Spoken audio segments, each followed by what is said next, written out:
હવે જો વાત કરીએ સુરતની, તો સુરત શિક્ષણ જગતમાં ગ્રાન્ટના નાણાં વપરાશને લઈને મોટો વિવાદ સામે આવ્યો છે। શહેરની 157 જેટલી ગ્રાન્ટેડ શાળાઓમાં ખેલકૂદ પ્રવૃત્તિઓથી લઈને વહીવટી ખર્ચમાં મોટાપાયે નાણાકીય અનિયમિતતાનો પકડાઈ છે।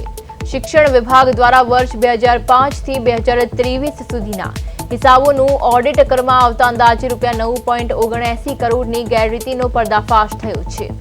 તપાસમાં સામે આવ્યું છે કે અનેક શાળાઓએ નિયમ કરતાં વધુ ગ્રાન્ટ મેળવી લીધી હતી, પરંતુ વધારાની રકમ સરકારમાં પરત જમા કરાવવાની તસ્દી લીધી નહોતી।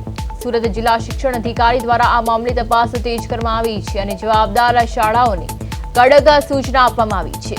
જો નિર્ધારિત સમય મર્યાદામાં આ રકમ સરકારી તિજોરીમાં જમા નહીં કરાવવામાં આવે તો સંબંધિત શૈક્ષણિક સંસ્થાઓ સામે ફોજદારી રાહે કડક કાયદેસરની કાર્યવાહી કરવાની ચીમકી ઉચ્ચારવામાં આવી છે।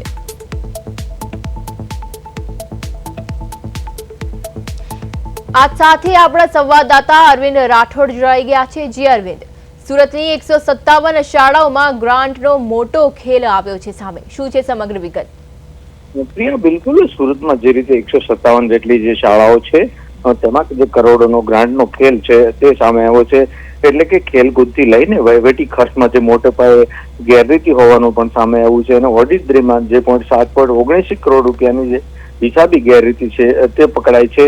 અને શિક્ષણ વિભાગ દ્વારા 2005 થી 2023 સુધી જે પ્રકારનો ઓડિટ હિસાબ માંગવામાં આવ્યો હતો અને નિયમ કરતા વધુ ગ્રાન્ટ ફાળવ્યા બાદ શાળાઓએ વધારાની રકમ સરકારને જે પરત કરવાની તસ્દી લીધી ન હતી અને ત્યારે સુરત જિલ્લા શિક્ષણ અધિકારીની આગેવાનીમાં જે તપાસ છે તેનો ધમધમાટ તેજ કરવામાં આવ્યો છે અને અગર જો નિર્ધારિત સમયમાં રકમ જમા નહીં કરવામાં આવે તો સંસ્થાઓ સામે જે કડક કાર્યવાહી છે તે હાથ ધરવામાં આવશે। એટલે મહત્વનું વાત છે કે જે રીતે કરોડોનો આખો ગ્રાન્ટનો ખેલ હતો એટલે તેમાં વહીવટી જે રીતે ખેલકૂદથી લઈને મોટા પાયે ગેરરીતિ છે તે હાલ સામે આવી છે।